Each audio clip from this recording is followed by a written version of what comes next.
I will, without further ado, introduce the panel. On my far left is Chuka Umunna, who's the Labour MP for Streatham and the former Shadow Business Secretary. To my immediate left, on my far right, is Patrick Nicholls, who was the Conservative MP for Teignbridge from 1983 to 2001, served as a minister in the Thatcher government. I should have said to my left. Well, one of the things that Chuck and I learned at law school, one of the questions you would be asked is there anything which a sovereign parliament cannot do? And the answer was Parliament can't bind its successors. In other words, the idea behind that was that you cannot say to a future generation, sorry, this law's been passed, you're not entitled to change it.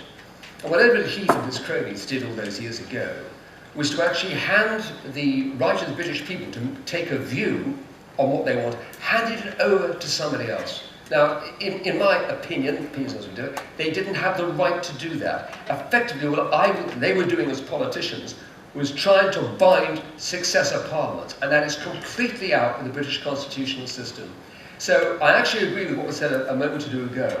When this raises its head again will depend to an extent on the size of the majority to stay in if that is what happens. But who knows what will happen with Europe? It is a very uncertain place.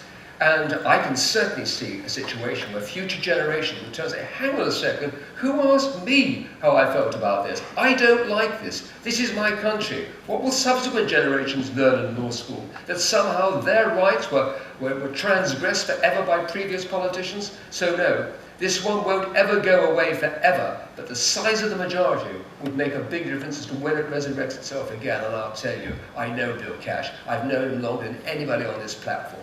I tell you, he's Frankenstein. You could drive a stake through his heart, and somebody like him, probably son of Bill, will come back. No. I think that you'll ever shut up the Eurosceptics, particularly in the Conservative Party, whatever the result is. But I agree with Patrick. I mean, Parliament cannot bind its successors. But I do just want to say something about this notion of sovereignty.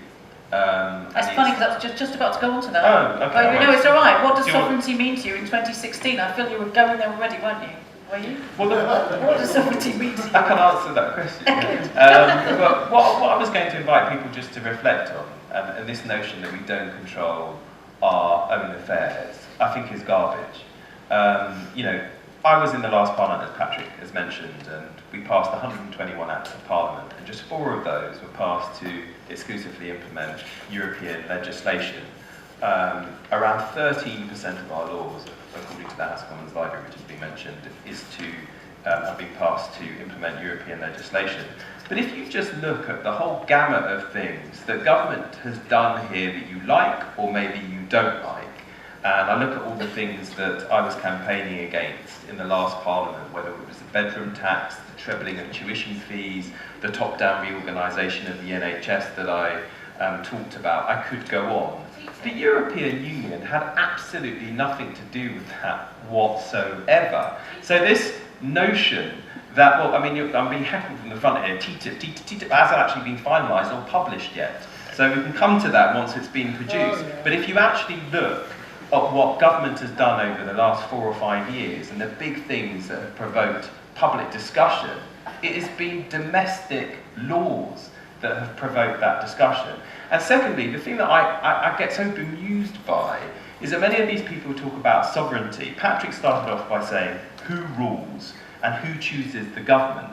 They have so much to say about democratic issues in the European Union. Absolutely nothing to say about the democratic deficit in our own country, where we have an electoral there is elected government with the support of less than 25% of the electorate. They have nothing to say about that. In fact, the very people bang on about democracy in Europe are the people who defended us having an unelected, aristocratic House of Lords. So there's a massive double standard here, a massive double standard. I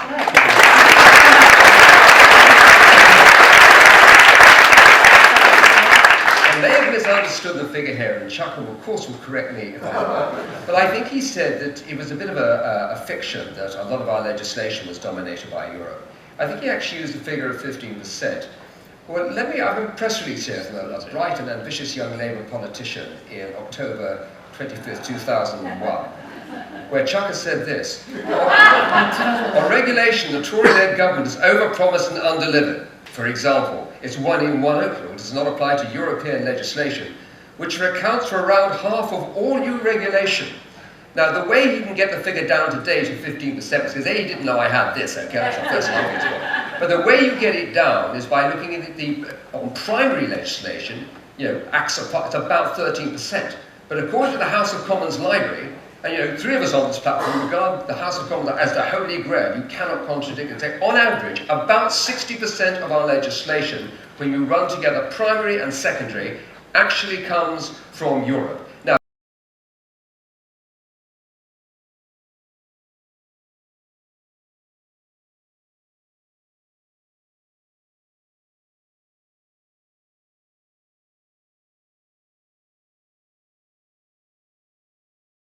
let's have another debate. Let's all come back here again. Hey, let's stay on much later and talk about the way we do things internally here and whether any MP has got a right to sit on this platform if he doesn't have 50% of the votes cast in his own parliamentary election. That would be an interesting debate. But that's not where we are today. What we're talking about is not the balance amongst ourselves. Great subject, another occasion. We're talking about the balance between ourselves and Europe. And at the moment, for all its manifest imperfections, we do actually control it ourselves, and the question is of how much of that will be handed to Europe. On that, let me answer that. That figure in that press release put out in my name was wrong. And that's of because course it is. Well, it is wrong. The House of Commons Library says 60%, so of course it was wrong. No, the House of more than the figure you gave today. The House of Commons Library says 13%. It doesn't. It says 60 if you combine primary and secondary. It says 13%. And Chuck, it says 60. It says 13%. At the end, do you know what? I think law prevails over UK law, so they have the trump card over us, and that's No. Look, the very fact that we're having this referendum is an illustration that Parliament is sovereign. It's got some. The very fact that we're having the referendum is an illustration that Parliament is sovereign, and we learned that at law school. But in terms of the press release, it should have said 15% and not 50%. But the actual figure is 13%. That is a fact. You can all go online later on when you go home and look at what the House of Commons Library figures tell you. Go and check it.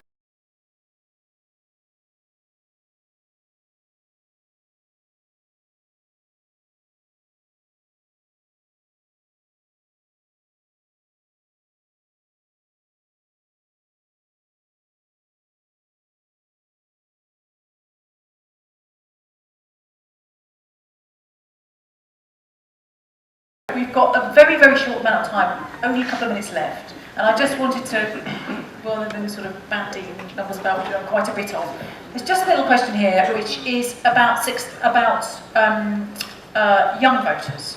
And just quickly, can you each give us a reason why young voters should turn out and take this seriously? Because there's a suggestion, isn't there, that older voters, well, in general, older voters are more likely to turn out. Why should younger voters turn out on June 23rd? And then we'll sadly have to wind up. Patrick, should we start with you? Should we come along this way? Because for at least a generation, it will settle the nature of the country in which they're going to work, be educated, and bring up their children. It will settle that for a generation. And I think one of the saddest things is that when you hear people saying, oh, it's not got much to do with me. I used to have this as an MP the whole time. MPs don't matter, all that stuff. It matters desperately that they should decide for themselves what sort of a country they want and go out and vote for it. Whether it's on my side of the argument or Chuka Umunna's, it's vital. Whether it will happen or not, pass. Listen, I absolutely the last word. I'd say two reasons. First, if we vote to leave, there is undoubtedly going to be severe turbulence and an economic shock. The IMF are the latest people who said that before we all walked into this room. And we know that of all the economic factors, the area which gets hit first and hardest is the area of youth unemployment. But actually, secondly, there's a bigger thing I want to mention, which we cannot leave this room without talking about, which is I don't want to see what happened to the older generations inflicted on future generations. People forget that in the 70 years before the European Union came into existence, France and Germany went to war no less than 3 times, and there was a huge amount of bloodshed. There is a reason the Nobel Committee awarded the European Union the Nobel Peace Prize in 2012.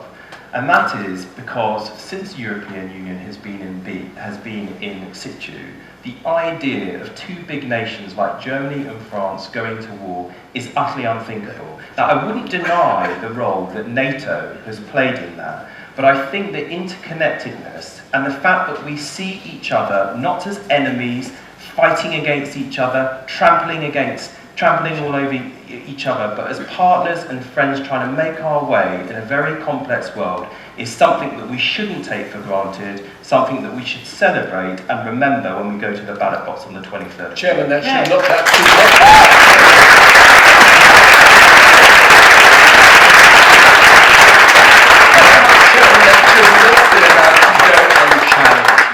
We're over time, so... The threat to peace since 1945 has not been from a democratic Germany, it was actually from the Soviet Union, and it was the NATO, the American nuclear umbrella which protected it, had absolutely nothing to do with the idea that two democracies, Germany and Britain, might go to war. Democracies don't go to war. Germany wasn't a democracy in 1931.